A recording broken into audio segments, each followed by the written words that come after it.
இப்போது புதிய அறிமுகம் ஆச்சி ஹோட்டல் சாம்பார் மற்றும் ஆச்சி இடிச்ச சாம்பார் 50 கிராம் ரூபாய் 20 மட்டுமே.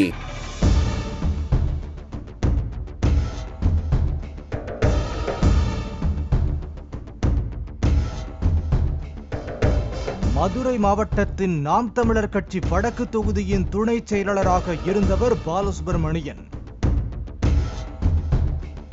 இவர் தல்லாக்குளம் காவல் நிலையம் அருகே உள்ள அமைச்சர் PTR பழனிவேல் தியாகராஜனின் வீட்டிற்கு அருகில் வழக்கம் போல காலையில் நடைபயிற்சிக்கு சென்றுள்ளார்.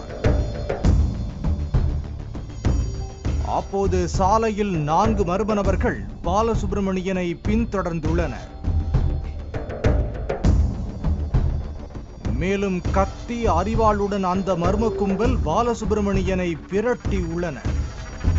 இதனால் பதறிய பாலசுப்ரமணியன் காப்பாற்றுங்கள் காப்பாற்றுங்கள் என கத்தியவாறே ஓடி உள்ளார்.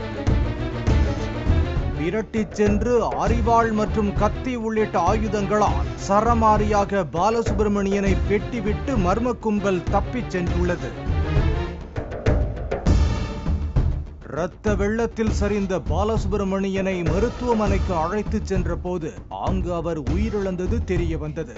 காவல்துறையினர் பாதுகாப்பு பணியில் ஈடுபட்ட நிலையிலும் அமைச்சர் வீட்டின் முன்பாக நாம் தமிழர் கட்சி நிர்வாகி வெட்டி கொலை செய்யப்பட்ட சம்பவம் மதுரையில் பரபரப்பை ஏற்படுத்தியுள்ளது.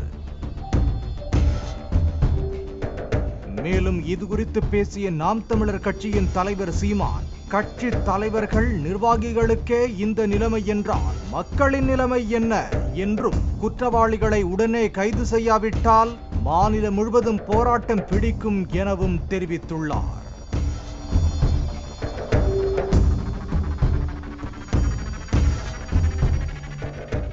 இப்போது புதிய அறிமுகம் ஆச்சி ஹோட்டல் சாம்பார் மற்றும் ஆச்சி இடிச்ச சாம்பார் 50 கிராம் ரூபாய் 20 மட்டுமே.